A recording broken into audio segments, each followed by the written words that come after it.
자신의 딸을 때린 아이를 뒤쫓다가 차로 들이받은 경주 스쿨존 사고, 경찰은 운전자가 고의로 사고를 냈다고 보고 민식이법이 아닌 형법을 적용했습니다. 형량을 더 강화한 조치지만 오히려 더 낮아질 수 있다는 지적도 나오는데요. 이정미 기자가 보도합니다. 자전거를 타고 가는 아이를 스쿨존에서 SUV가 들이받습니다. 고의였다면 더 지탄받아야 하지만 형량은 오히려 실수였을 때 더 무겁다는 주장이 제기됐습니다.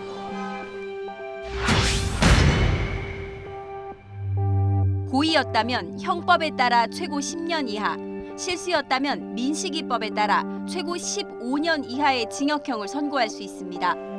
법정 최고 형량만 보면 과실사고에 대한 처벌이 오히려 더 무거워 보입니다.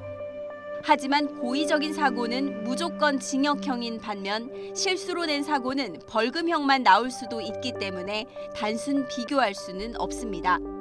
올해 도입된 민식이법은 아직 판례가 없지만 과거 재판을 보면 고의적인 사고의 양형이 대부분 부주의 사고보다는 무거웠습니다.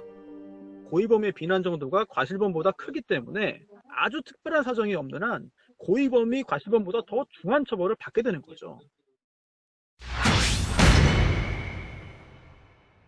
사고 당시 CCTV를 본 네티즌들은 살인 미수 혐의 적용까지 주장하지만 고의적으로 사고를 냈다 해도 법리상 살인 미수 혐의까지 적용하긴 어렵습니다.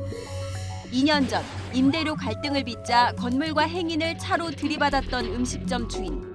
당시엔 건물주에게 둔기까지 휘둘렀지만 재판부는 이때도 명확한 살해 의도를 가진 살인 미수엔 해당하지 않는다며 특수 상해죄만 인정했습니다.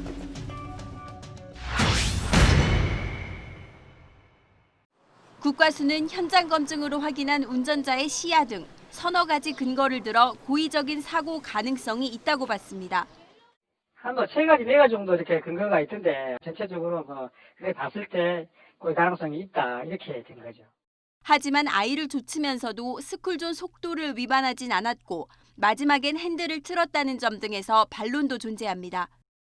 우회전하면서 아이가 보이나 안 보이나 그걸 생각하면서 보면 보여요. 그냥 갈 때는 안 보이죠. 그 자리에 바로 멈출 수는 없어요. 그리고 또 마지막에 다시 반대로 꺾는 게 보입니다.